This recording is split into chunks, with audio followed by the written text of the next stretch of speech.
زمین و زمان تمہارے لیے، مکین و مکان تمہارے لیے، زمین و زمان. الحمدللہ رب العالمین، والصلاة والسلام علی حبیبہ محمد وآلہ واصحابہ اجمعین. اعوذ باللہ من الشیطان الرجیم، بسم اللہ الرحمن الرحیم. وسع کرسیہ السماوات والارض ولا یعودہ حفظہما وہو العلی العظیم. اللہم سبحانک لا علم لنا الا ما علمتنا انک انت العلیم الحکیم.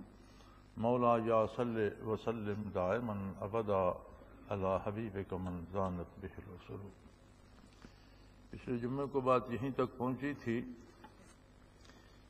اور اسی آیہ کریمہ پہ ہم رکے تھے. وسع کرسیہ السماوات والارض، اس کی کرسی تمام آسمانوں اور تمام زمینوں سے وسیع تر ہے. بہت سے صفاتی نام اور بہت سی چیزیں ایسی آتی ہیں جن سے انسان اپنی صورت میں آشنا ہے، لیکن جب وہ اللہ کی کریم کی طرف منسوب کی جاتی ہیں تو اس کا مفہوم بدل جاتا ہے. اب ہم کرسی سے آشنا ہیں. کرسی سے مراد اقتدار ہے، تخت ہے، کرسی کا ہی متبادل تخت ہے. تو ایسی بات نہیں ہے کہ عرش عظیم پر کوئی بہت بڑی کرسی رکھی ہے اور اللہ کریم وہاں جلوہ افروز ہیں اور بیٹھے ہوئے ہیں. اللہ کریم ہر آن، ہر لمحہ، ہر جگہ موجود ہے.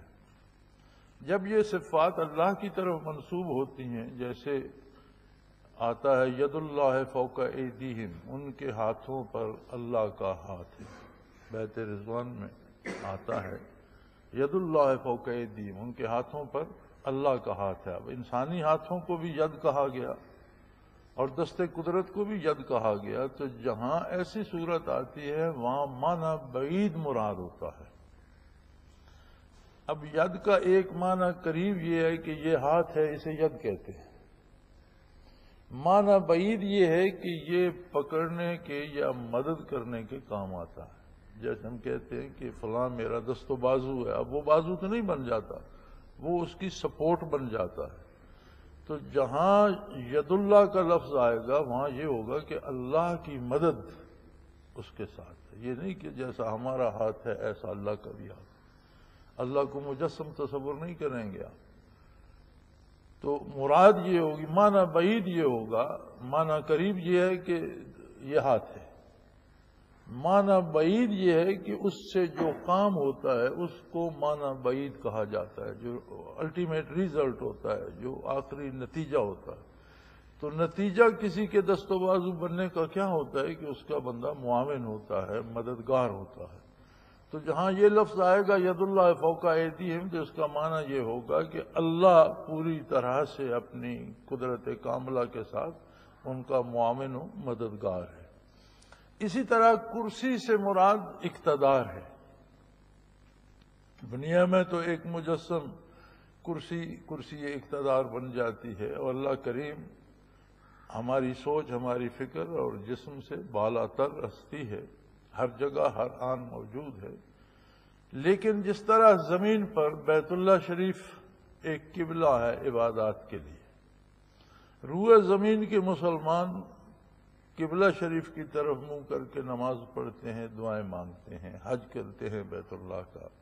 اب اس کا یہ مطلب تو نہیں ہے کہ اللہ کریم اس کمرے میں جسے ہم بیت اللہ کہتے ہیں وہاں اللہ کریم بیٹھا ہے، تشریف فرما ہے، اس لیے ہم اللہ تو ہر جگہ موجود ہے. لیکن اس نے تمام عالم اسلام میں اور اپنی ساری مخلوق کو اپنی حاجات پیش کرنے کے لیے ایک مرکز عطا کر دیا، جو اس کی تجلیات ذاتی کا محبت ہے. ہر لمحہ جہاں اللہ کی تجلیات و انوارات برستے ہیں، اور روئے زمین کے لیے وہ ایک قبلہ، ایک مرکز بن گیا. اسی طرح ساری کائنات کا مرکز جو ہے وہ عرش عظیم ہے.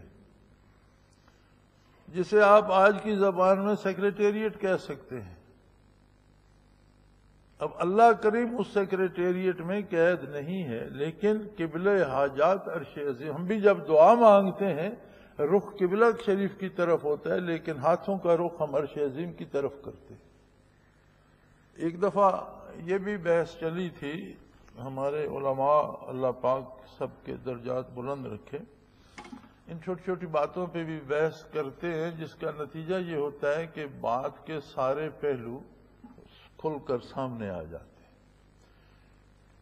تو ایک دفعہ ایک بن گئی تھی موومنٹ سی، جی وہ دعا تو اللہ سنتا ہے، ہاتھ اٹھانے کا کیا مطلب ہے؟ ایک موومنٹ بن گئی تھی کہ جب آپ دعا مانگ رہے ہوتے ہیں، آپ اپنے دل میں سرگوشیاں کر رہے ہوتے ہیں یا اونچا بول رہے ہوتے ہیں، تو اللہ کو پکار رہے ہیں، اللہ نے سننا ہے، تو یہ ہاتھ اٹھانے کا کیا مطلب ہے؟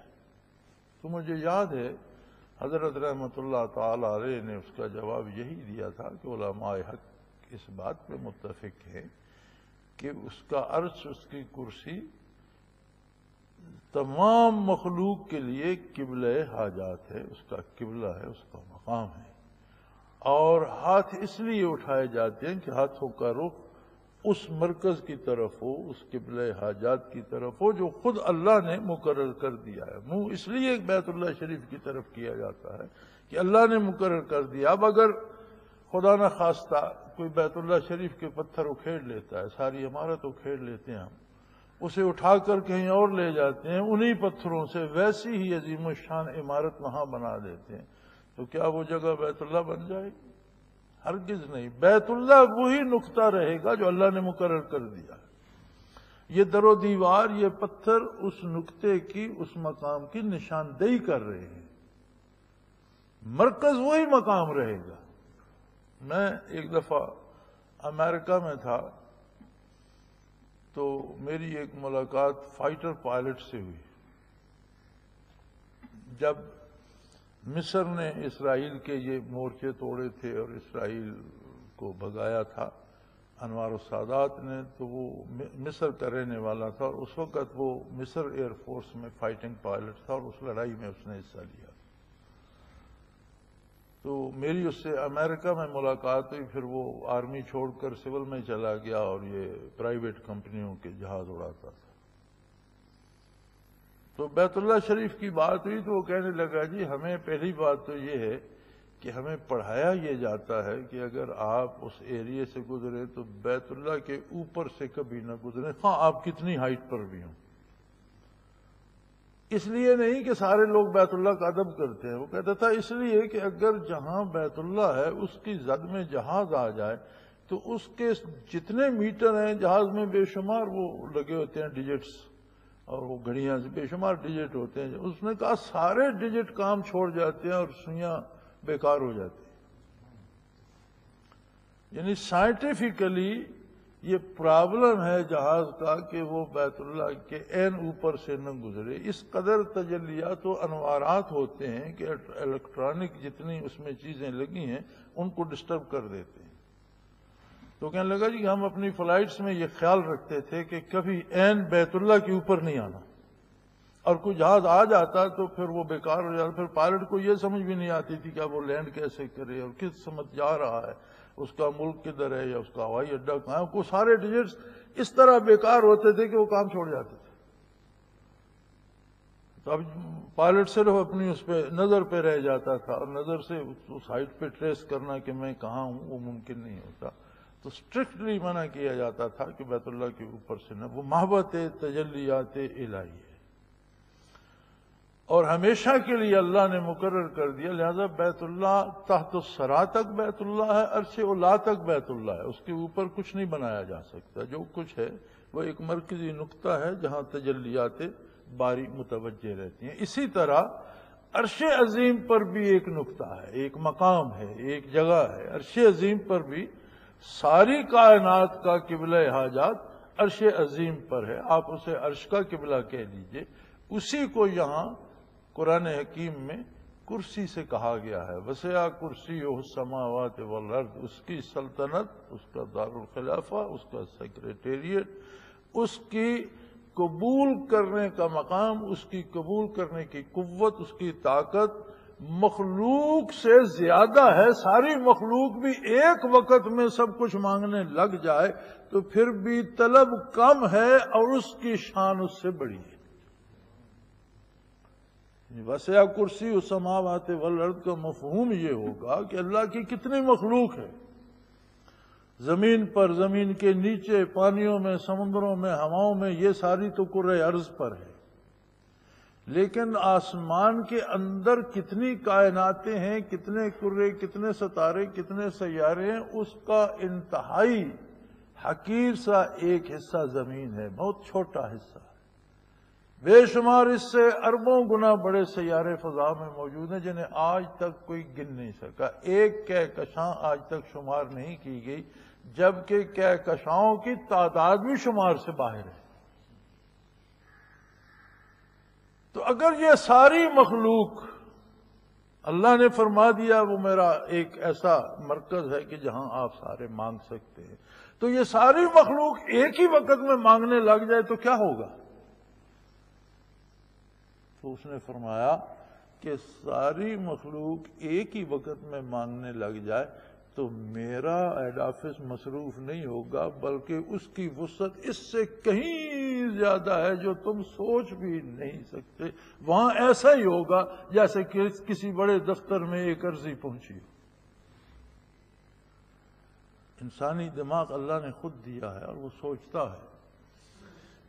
اب ایک ریسرچ چل رہی ہے آج کل کی ماڈرن سائنس میں، ایک ریسرچ ہے کہ دماغ میں کچھ ایسے ایک مخصوص جگہ پر کچھ ایسے سیل ہیں جن میں ایک کویسچن مارک چھپا ہوا ہے۔ آج کی موجودہ سائنس کی جو آج کی تحقیق ہے وہ یہ ہے کہ دماغ کے جو سیل ہیں ان کا جب تجزیہ کیا جائے تو کچھ سیل ایسے ایک خاص مقام ہے انسانی دماغ میں جس میں ایک سوالیہ نشان چھپا ہوا ہے، اور وہ سوالیہ نشان یہ ہے کہ مجھے کس نے بنایا، مجھے کیوں بنایا،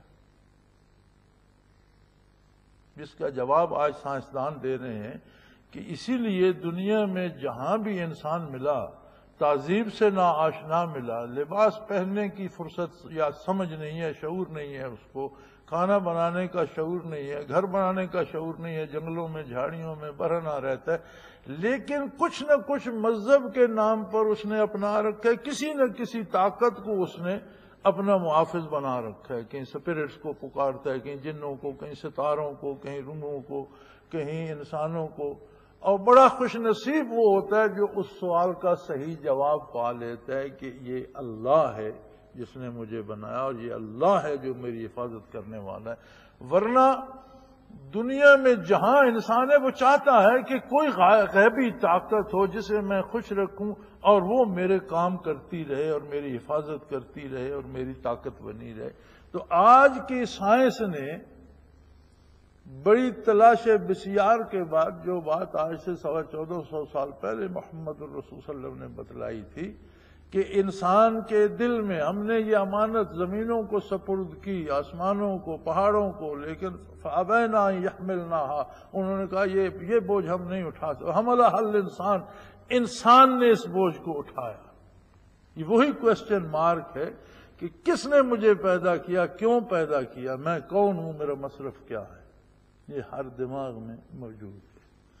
تو اسی دماغ میں یہ سوال بھی پیدا ہو سکتا ہے کہ میں تو پکاروں لیکن کتنے ارب انسان ہیں روئے زمین پر، سب پکاریں گے، کتنے جانور ہیں سب پکاریں گے، کتنے مچھر مکھیاں، کتنی سمندری سب پکاریں گے، پھر یہی زمینی مخلوق نہیں ہے، کائنات وسیع ہے، اور ساری کائنات، خود آسمان، عرش، فرشتے سارے پکارنا شروع کر دیں گے، عرش بھی پکارنا شروع کر دیں گے، تو کہاں کس کی سنی جائے گی؟ فرمایا وسع کرسی السماوات والارض، اس کی سننے کی قدرت کاملہ جو ہے وہ ان سب سے وسیع تر ہے۔ سب بھی ایک وقت میں پکاریں، وہ سب کی سن بھی سکتا ہے، سب کی پوری بھی کر سکتا ہے، کوئی مسئلہ نہیں اس کی ذات کے لیے۔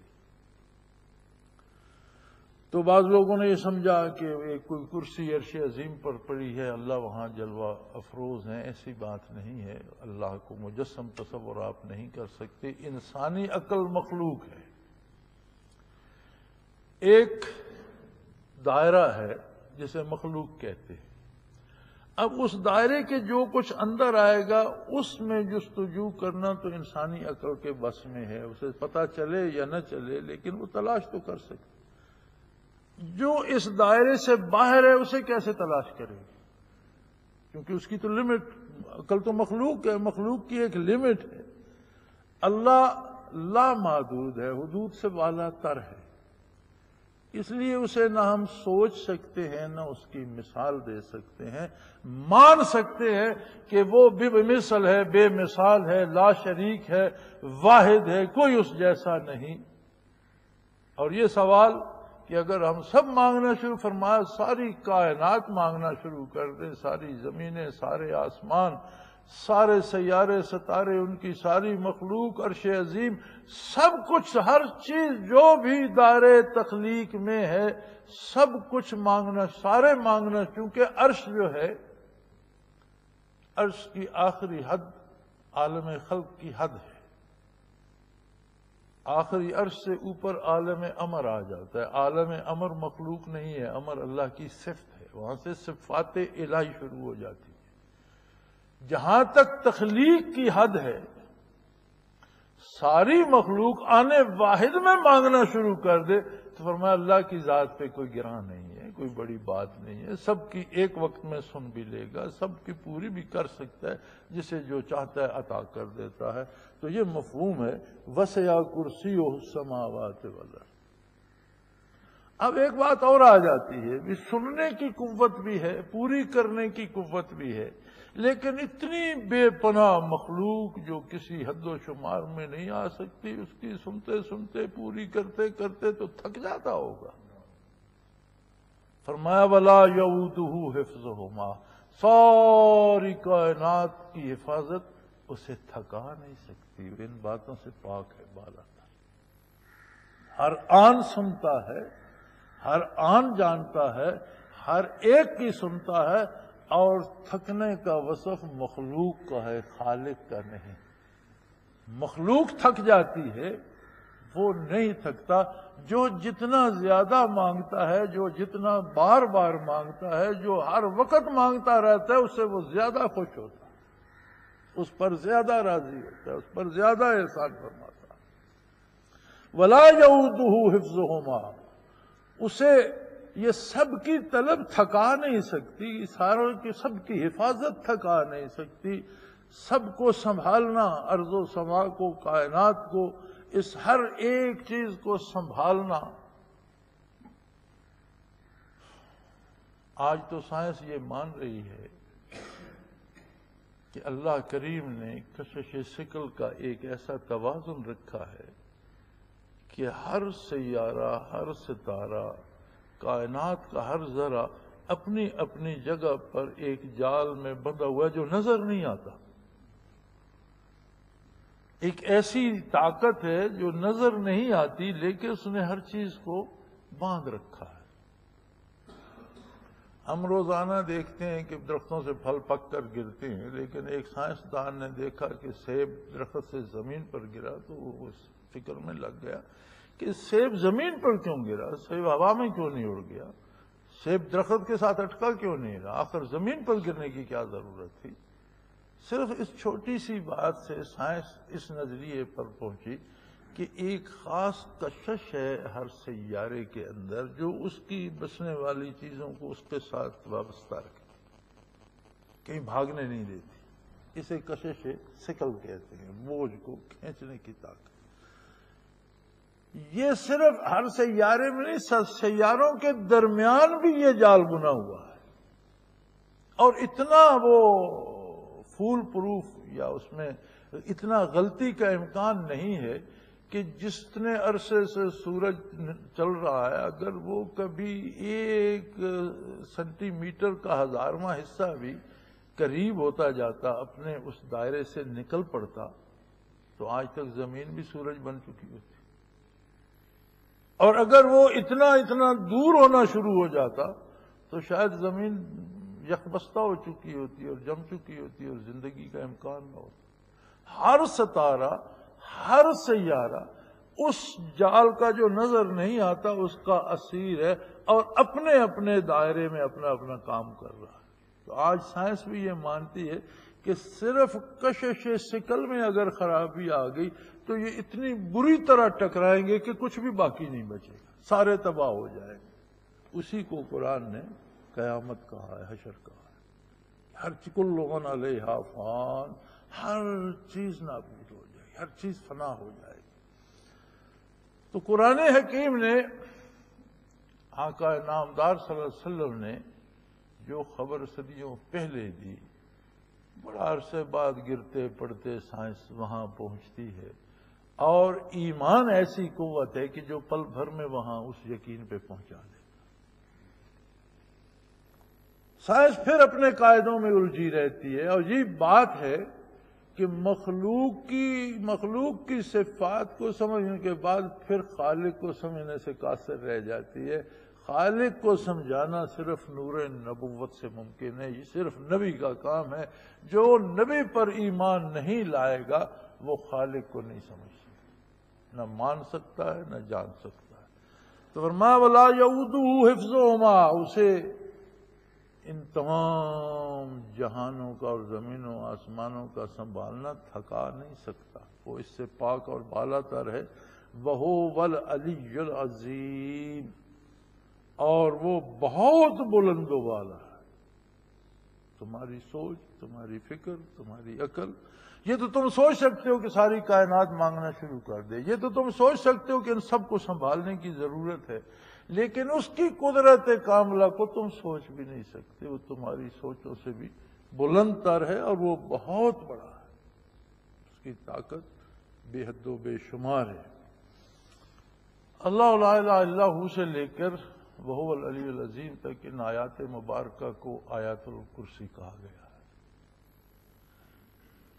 اور علماء حق فرماتے ہیں کہ شیطان سے حفاظت کے لیے یہ اکثیر ہے، کثرت سے آیت الکرسی پڑھنے والا شیطان کے فریب سے محفوظ رہتے، اللہ اس کی حفاظت فرماتے ہیں۔ بے شمار برکات اس کی احادیث میں ہیں، احادیث مبارکہ میں ہیں، تفاسیر میں مفسرین کرام نے نقل فرمائی ہیں۔ ایک واقعہ، چونکہ یہاں زیادہ فرصت نہیں ہوتی، ایک واقعہ میں عرض کر دیتا ہوں کہ نبی کریم صلی اللہ علیہ وسلم نے مدینہ منورہ میں غلے کا ذخیرہ تھا، اس پر حضرت ابو ہریرہ رضی اللہ تعالی عنہ کی رات کی ذمہ داری لگائی کہ رات کے ذمہ دار تم ہو، وہاں چوکیداری کرو۔ وہ رات وہاں جا کر ٹھہر گئے تو انہیں کچھ کھٹکا لگا، تو انہوں نے دیکھا کوئی بندہ غلہ چرا رہا ہے، انہوں نے جا کر پکڑ لیا۔ اب یہ صحابہ کرام کی بصیرت تھی جنہوں نے کھٹکا بھی سن لیا اور پکڑ بھی لیا، تو وہ چور کہنے لگا کہ بھائی آج مجھے معاف کر دو، مجھ سے غلطی ہو گئی، مجھے سزا ملے گی۔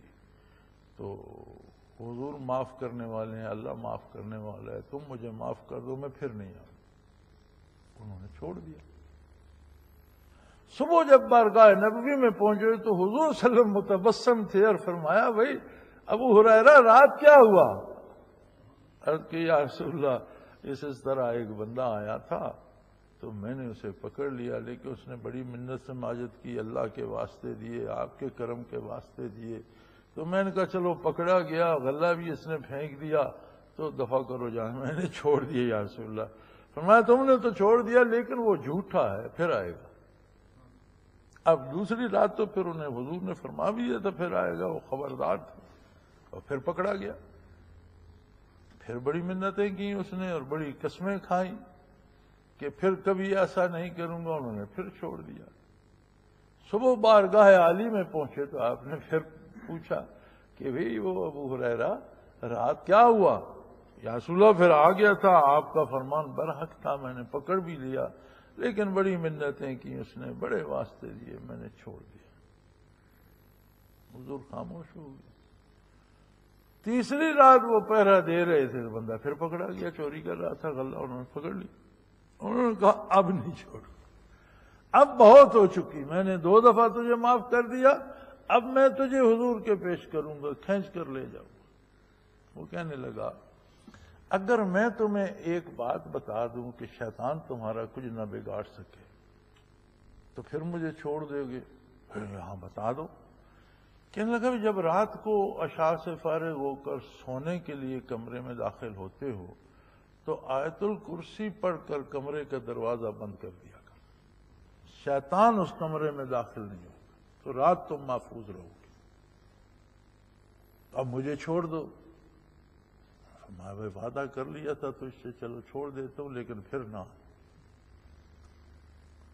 صبح ہوئی، حضور نے پوچھا بھئی کیا ہوا؟ یا رسول اللہ پھر آ گیا تھا، پھر پکڑا گیا۔ پھر چھوڑا کیوں؟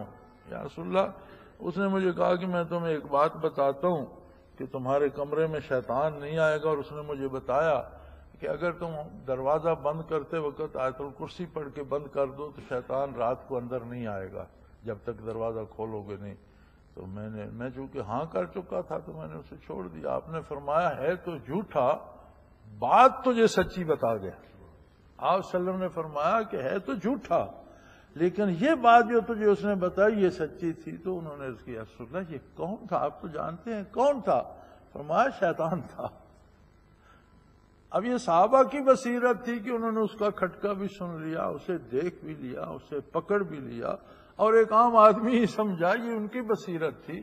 لیکن حضور نے فرمایا کہ یہ شیطان تھا، اور ہے تو ہمیشہ جھوٹا، لیکن یہ بات تو میں سچی بتا گیا کہ اگر آیت الکرسی پڑھ کر دروازہ بند کر لو اور سو جاؤ تو پھر کمرے میں شیطان نہیں آئے گا۔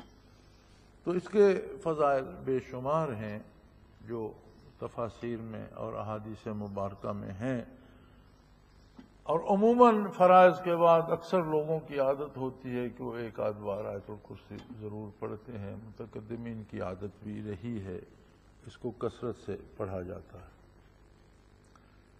لا اکراہ فی الدین قد تبین الرشد من الغی فمن یکفر بالطاغوت یؤمن باللہ فقد استمسک بالعروۃ الوثقی لا انفصام لها واللہ سمیع علیم۔ اللہ ولی الذین آمنوا یخرجهم من الظلمات الی النور والذین کفروا اولیاءهم الطاغوت یخرجونهم من النور الی الظلمات اولئک اصحاب النار هم فیہا خالدون۔ یہ مضمون پھر اپنی تشریح الگ چاہتا ہے، ہمارے پاس وقت تمام ہو چکا ہے۔ انشاءاللہ العزیز اللہ کریم نے توفیق بخشی تو اگلے جمعے اس پہ بات کریں گے۔ زمین و زمان